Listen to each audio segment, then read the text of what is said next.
Hello everybody and welcome back to the Fantasy Football Scout YouTube channel. In this video, we're going to be reviewing Josh. What's the best way to call you, Josh? And I might as well just get you in straight away. FPL graduates, Josh, where do you all know you best from? School? FPL graduates? Where's the best option? Yeah, pretty much, mate. Yeah, one half of the FPL graduates. Yeah, looking forward to this. It should be good. Obviously, my debut on Scout. So yeah, hello all you Scout guys. Hope you're doing well. For the record as well, Josh is actually our new, what did he say new? Yeah, he's still new, aren't you? Marketing manager. So you're probably going to see him on more videos, I would have thought, from next season potentially. So, you know, if you like him, drop us a like. And if you don't, then don't drop us a dislike. I don't know. What should they do if they don't like you? Tough luck, really. Yeah, too bad is the truth. He's already been given the contract, so, you know, is what it is. Anyway, we are going to review his draft. So, yeah, let's just get straight into it. Josh, like me, I think you've gone for more of a European-based team, I think, as well, when I've had a quick look at it. Basically, because like me, he knows a bit more about the European market than he probably does the Argentinian league. Oh, I might be doing a disservice, Josh. Maybe you're doing a bit more. But yeah, let's get into it anyway. So similar style, we're basically going to go through pick by pick, and Josh is going to try explain the best he can why he's gone for each individual pick. So let's start with the goalkeepers, Josh. Who have you got as your first goalkeeper, as your main goalkeeper? Let's start with.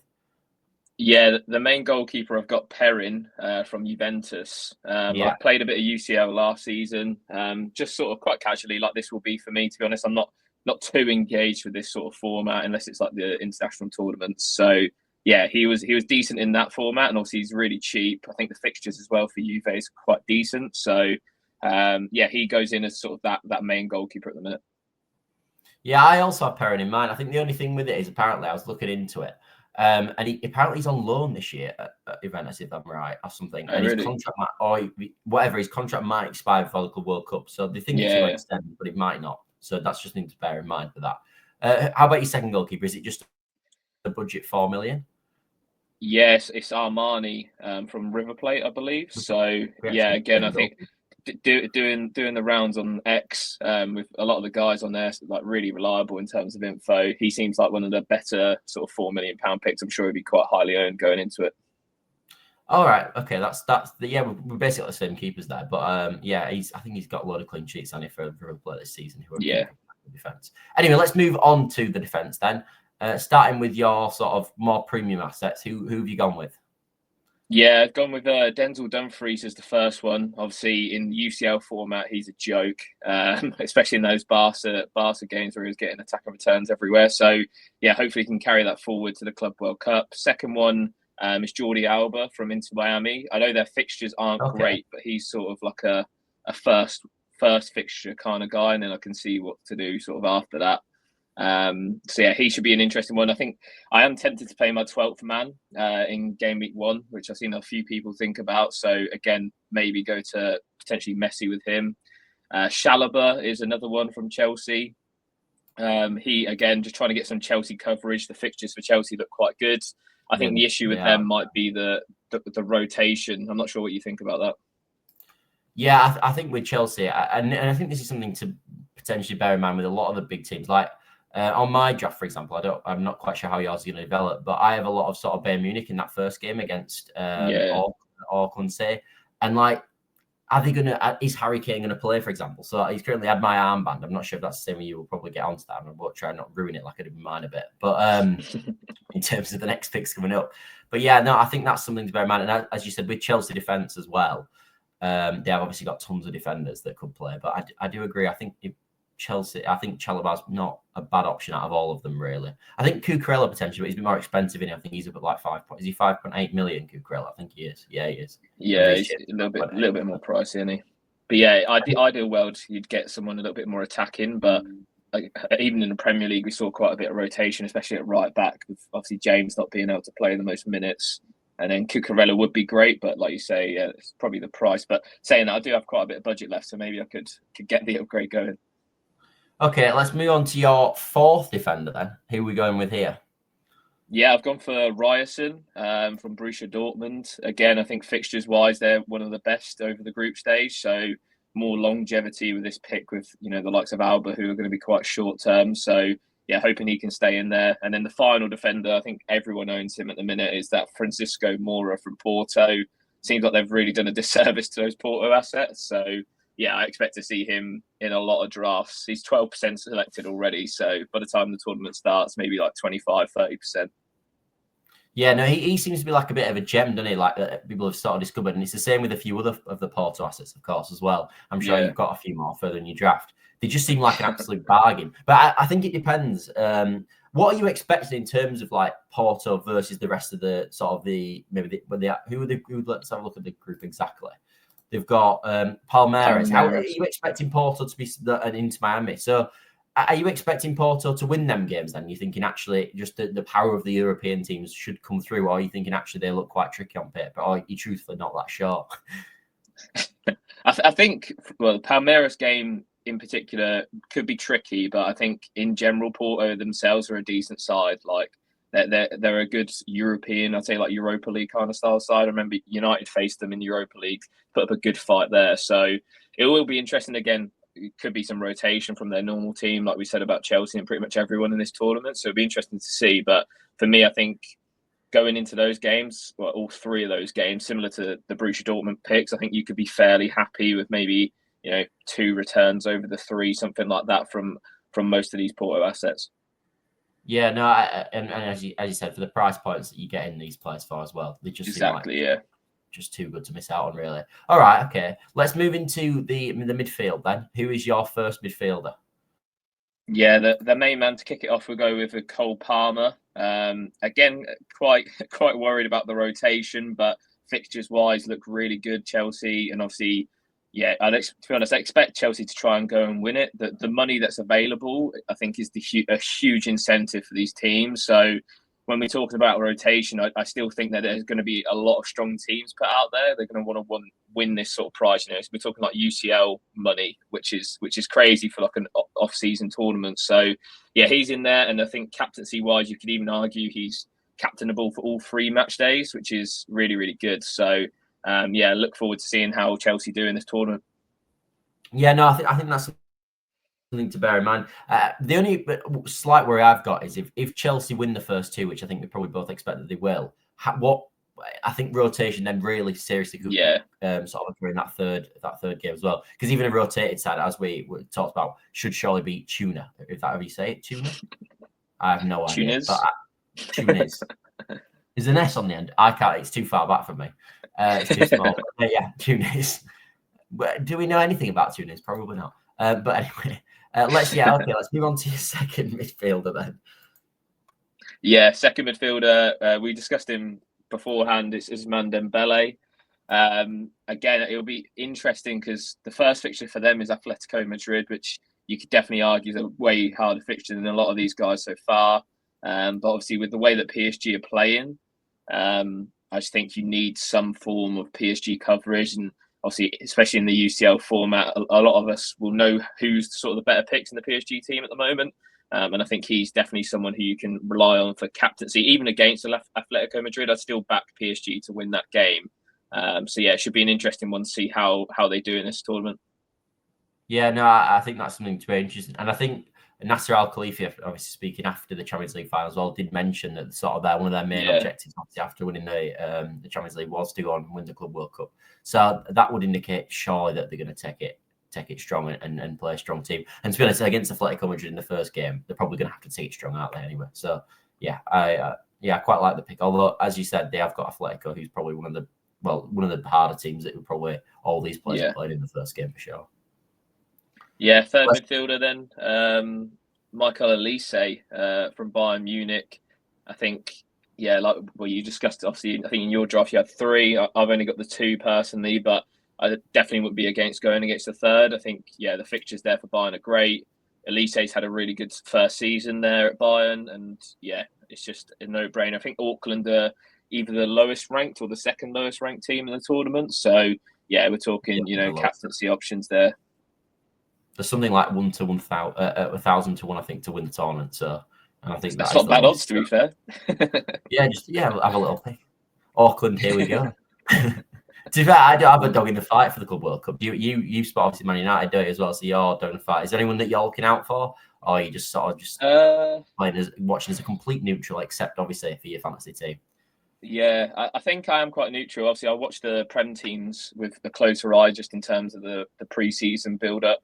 I'm sure we'll see less of the main players in their actual pre-seasons, if that makes sense. So, yeah, it'd be good to keep an eye if there's any sort of position changes, things like that in the systems, especially with the new players coming in.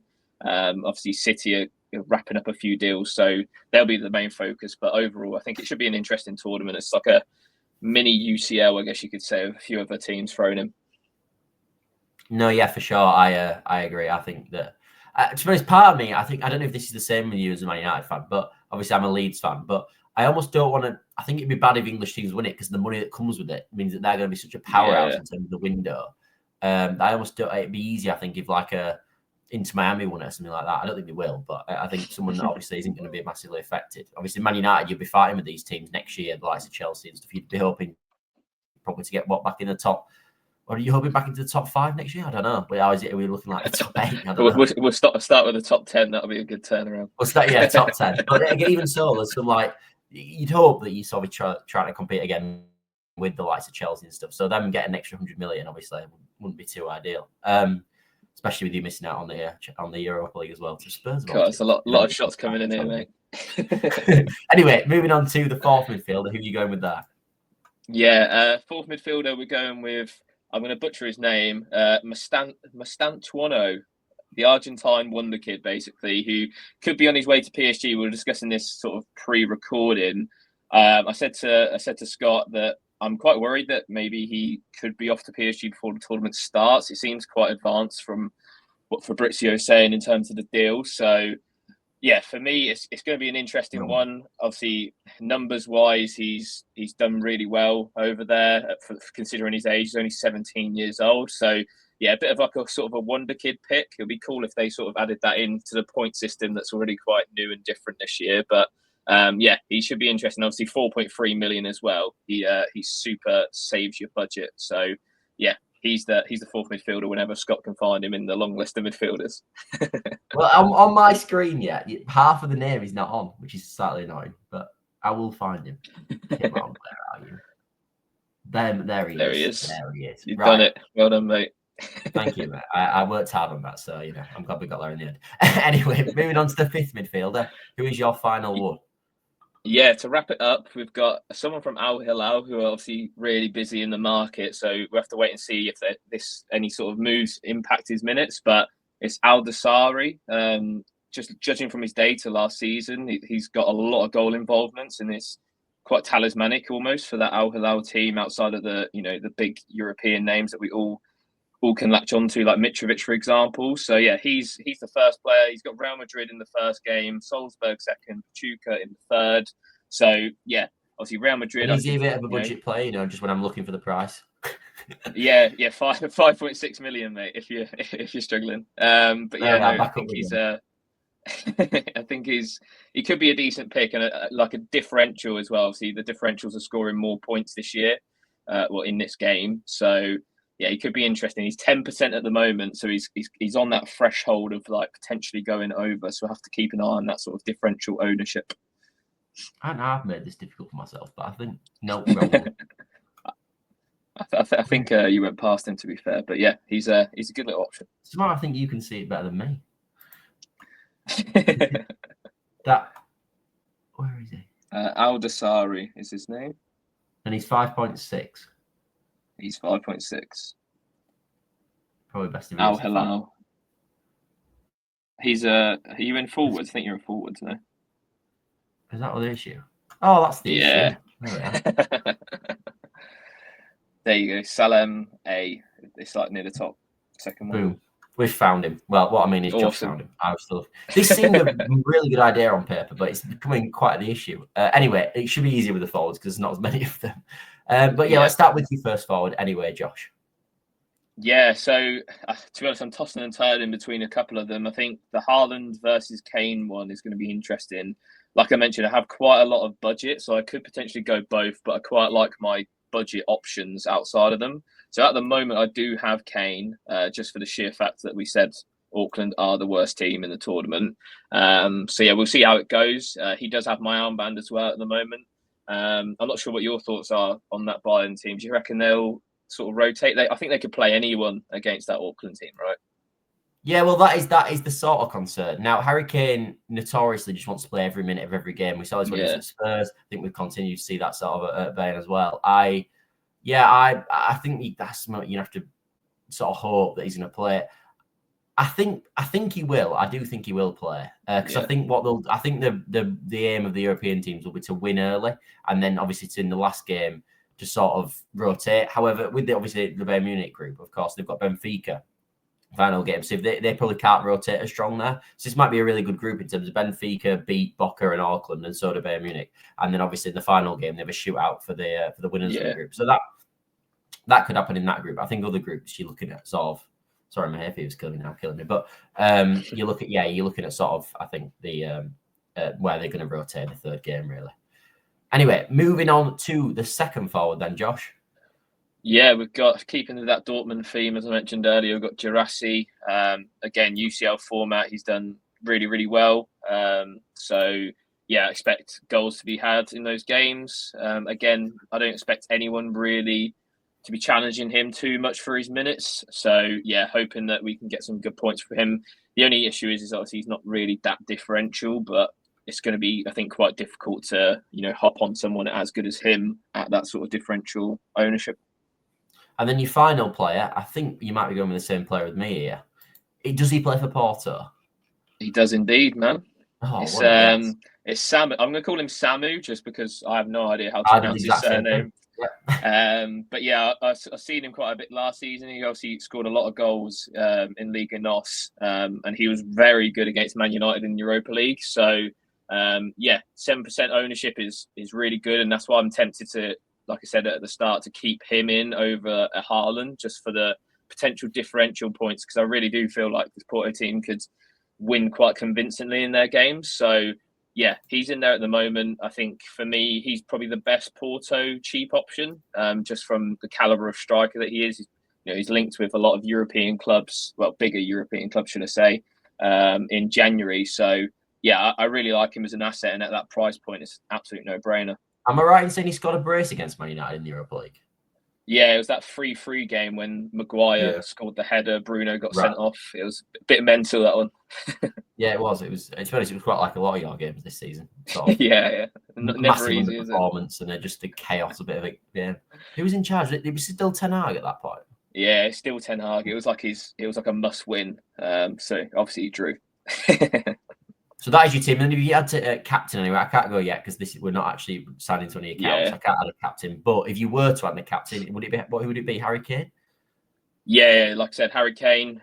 He has the armband at the moment. As I mentioned, between him and Haaland, I think in terms of who it ends up on, the only thing with Haaland is just from his Premier League form. I know he's been injured and stuff like that, but just hasn't looked like the same Haaland since getting injury and really at all this season. So, yeah, at the moment, I'm probably going to steer clear and maybe be more reactionary to him rather than sort of hopping on him straight away. Yeah, I think that's interesting. One thing I would say though is that me and you have got very similar drafts. Like we've got the same keepers, we've got 3 of the same defenders, we've got 3 of the same midfielders, and we've got the same front line. So 3 of the same forwards. Do you think this potentially could be an issue with fantasy? Do you think there is a potential that we do see a lot of the same sort of drafts? Because if this is the sort of standard, I suppose this could become quite a bit of an issue. I do think the Porto players, as you said, are so undervalued. It's just so obvious to have them, and I am wondering if that's going to be a thing where they're just so highly owned by come the actual game day. Because I know, for example, Samu, who we talked about, he's only 7% ownership, but I do expect that to rise massively. The only thing with the forward potentially is that you could go with, like, as you said, you could go with like Girassi, Kane, and somebody else up front, like a Haaland or something, or maybe one of the Real Madrid lads like Mbappe or Vinicius. But is that something you think to look out for potentially with? I think it's just from people's football knowledge. So like they're obviously going to know the European teams a little bit better. So me and you, I presume, watch a lot of English football predominantly, a little bit of European football. So that's where our knowledge comes from, and then the outsider picks from that is sort of from data backed from my point of view in terms of like Aldasari, maybe Jordi Alba, who's slightly attacking for them. So Yeah, I think at the start it will be like this, but then I think we'll definitely see the template be broken because there will no doubt be a team that overperforms than what we think they might do. So yeah, it should be interesting. It's one of those ones that I think a lot of managers might forget at the start and just have this team throughout the tournament, and then you'll be able to make up the gains elsewhere if you're going to be an engaged manager. Yeah, for sure. So yeah, to wrap up your team then: Perrin, Arman, Dumfries, Alba, Chalobah, Alba in it, Chalobah, Rayson, Francisco Mora, Palmer, Dembele, Elise, Tuoni, Manster, something like that. That's the most Yorkshire Argentine name I've ever heard. Aldastari, Kane, Grassi, and Samu, who we're going to call him, who is the Porto 4.2 million striker. But yeah, thanks for joining us, Josh. I hope you've enjoyed his draft, everybody watching. Let me know in the comments below where Josh can improve, or let Josh know ideally where he can improve in this draft, or because you have got 2.3 million left in the budget. So if there is a potential upgrade people can see, if it's something like you said, like we talked about with the Chalobah to potentially Cucurella move. But yeah, well, besides that, yeah, thanks everyone for watching. Drop a like, drop a subscribe, and we will see you later. Thanks everyone for watching. Bye for now.